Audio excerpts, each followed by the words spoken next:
let's talk emotional literacy, because we all need some of that. A friend of mine texted me the other day and was telling me about they work with the fire department, and they were talking about how more young people are taking their lives, and there are more young people that are suffering and having issues and trying things because they're tired.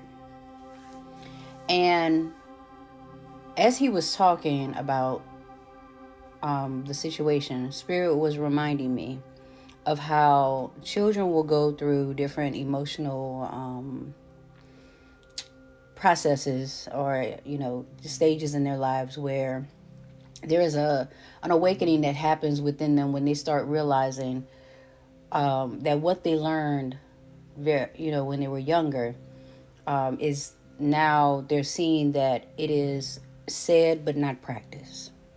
And there's a point when the world can start feeling heavy, like it literally feels like it's something that you don't understand. You literally start seeing, like, I'll give you an example. My kids used to hear every phone call I was on. And because I'd be walking around the house, cleaning, doing things for them, like they'd be running in and out of the house, like, if they was outside. Yes, I let my kids run in and out the house because I was stuck outside for a long time, doing stuff, playing, and couldn't run in and out the house. So, yeah, I let my kids run in and out the house. Now, back to the real subject. I would be on the phone and they would hear me have conversations.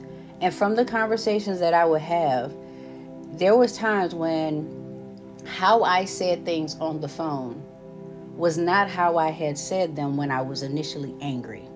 So they would say, well, Mom, so you didn't tell the truth when you were on the phone because you were mad when you talked about it. I said, but I was calm when I was on the phone, and I was better able to articulate what I needed to say without using anger, because sometimes anger closes doors.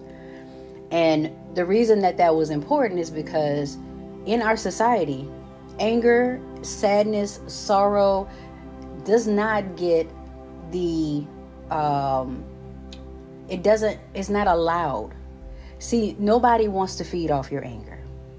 Well, if somebody was going to choose some energy that they wanted to feed off of, they probably would feed off of your happiness, your joy, you feeling abundant. They normally people feel they want the good emotions, but not everybody can handle these emotions that we label bad.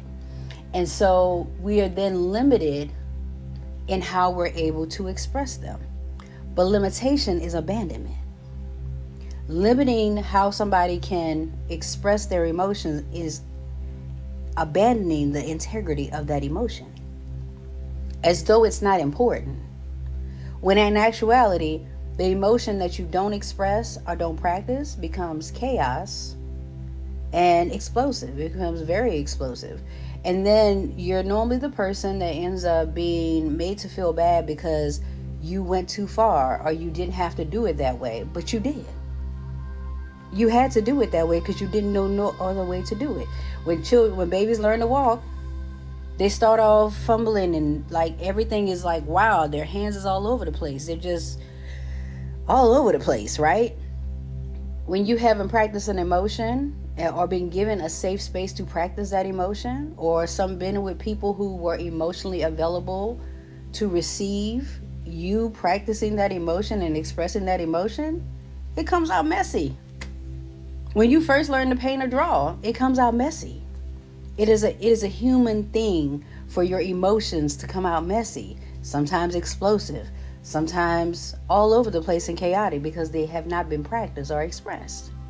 So, we now have children as young as 8 realizing that how they've been raised and what they've been told, parents have been saying to do this, but have been doing something else.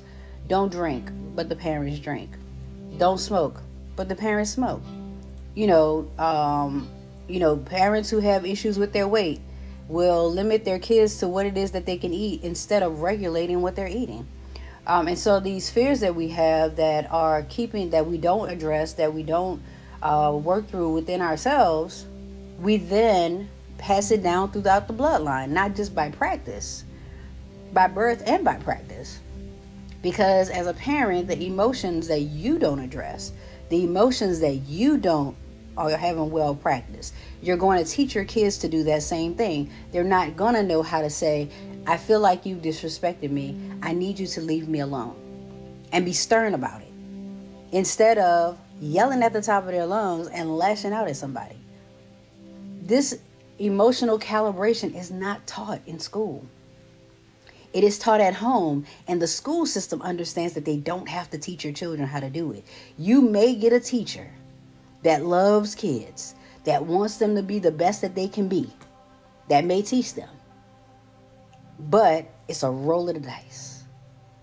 And do you really want to roll the dice on your child being more whole as an adult?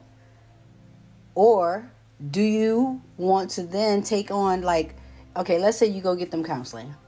When you go to counseling, they will walk through some things with you. You have some counselors that are more aggressive, so they'll walk you through things like some of the harder things. And it's about pace, because they want to make sure that, you know, the work that is done is something that can stay. Any counselor that I've ever had, the best counselor that I've ever had as a teenager, literally allowed me to just ramble. And he could tell what was the truth, and not to say that it was a lie for me, but what was my truth and what was the truth. He was so intuitive in that way. The way he helped me he gave me permission to speak in ways that I could not speak in my home. But if you are a parent that allows your kids to speak freely, like, ask questions.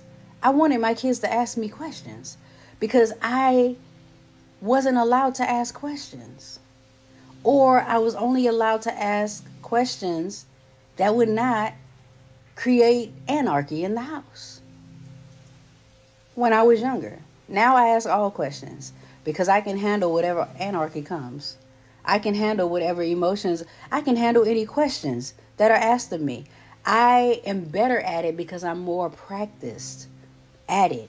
So if your children are doing it while they're young, you will then give yourself permission to do the same. That is why there are so many people born in the 70s, the 80s, and in the 90s right now that are struggling through relationships because they had parents. If you were born in the 70s, you could have been seen and not heard. You were some kids that was outside just running around. And even before that, because I had friends who were born in their 60s and they stayed outside. They ate breakfast, went outside, and, you know, they came in when the street lights came on. There used to be a commercial that says, it was like 9 o'clock at night. Do you know where your children are? That wasn't for play. That was real. That was real. Hey, do you know where your kids are? Because life wasn't like it is now. The danger that we thought we had then, the danger that we thought we had in the 50s, the 60s, the 70s, the 80s, the 90s is a different type of danger now. It's not the same type of danger. So of course, the people who live the other type of danger think it's worse, and the people who are used to the danger the way it is don't think it's that bad. Like, it's perception. It's all perception. But it does start at home. Children being able to express themselves, it starts at home. And sometimes they will say the hard thing that hits you in a place that feels like they're attacking you. But it's because you have not been practicing expressing your emotions to the people it needs to be expressed to. So you then take it out on your children. And they learn to take it out on you. And it becomes a cycle. And it's passed down. So listen. Explore emotions with your children. Explore emotions with yourself. You owe it to yourself.